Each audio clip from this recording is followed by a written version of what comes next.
Martin Puchner, I'm not sure I'm pronouncing his name right, in his book called Culture, he's a professor at Harvard. He talks about the root of culture, meaning to tend, right? As in preparing the soil, preparing the earth for crops. That's where the word culture comes from. And he says, this is quote, in evaluating culture, we tend to overemphasize originality. We conveniently forget that everything comes from somewhere else, is dug up, borrowed, moved, purchased, stolen, recorded, copied, and often misunderstood. What matters more than where something originally comes from is what we do with it. Culture is a huge recycling project, and we are simply the intermediaries that preserve its vestiges for yet another use. Nobody owns culture. We merely pass it down to the next generation. And I really love this idea of all culture borrowed from somewhere else. And we have right now, sort of in this time, this overemphasis really of how original things are, particularly in the art world. Like, oh, he's just so original. But original comes from origin, meaning the beginning. And who among us is really making something that's never been done before?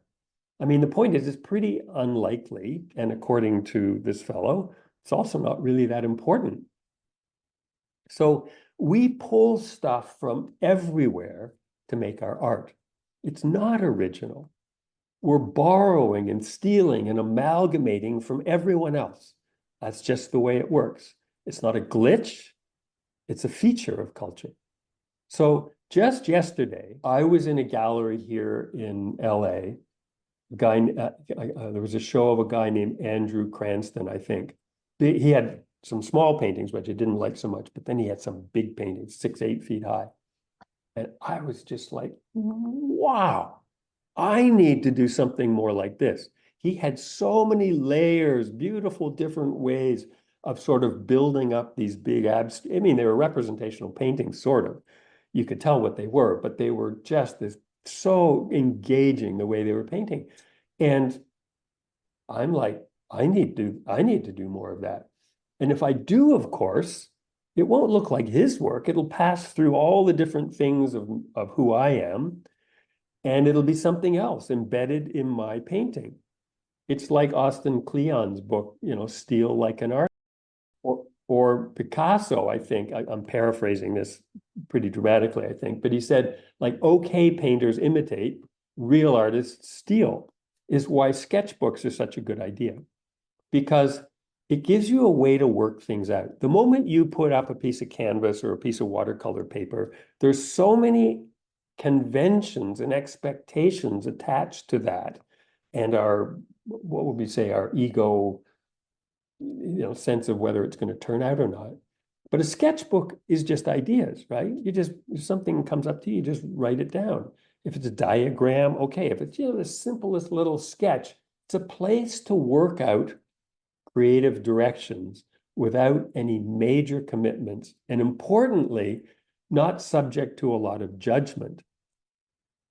So it's a place to work out where you might go with your artistic practice and explore like the creative arena of what you want. One of the chapters in my book, Creative Authenticity, is Wagon, Train, and Scout. And so you're looking at the idea of a wagon train, 100 wagons lumbering across the prairies. And the scout goes out ahead, sees where the water is, checks what's going on, making sure the path is right. And that's sort of what the sketchbook is. It's like the scout in a wagon train, just going out to sea and making sure that the path is sort of making sense. I was listening to a song yesterday in the car when we were going down to the museum with Indigo Girls, and they had a line in that, I sailed my ship of safety until I sank it. I just like, God, that's a brilliant line. I mean, just poetically with all the S's, I sailed my ship of safety until I sank it. But also, you can take that in terms of your life as a whole, of course, but also in terms of your creative practice. I mean, I'm holding tight here, making sure that don't want to be judged. And, it sort of sinks you because it gets boring. It just doesn't really go anywhere.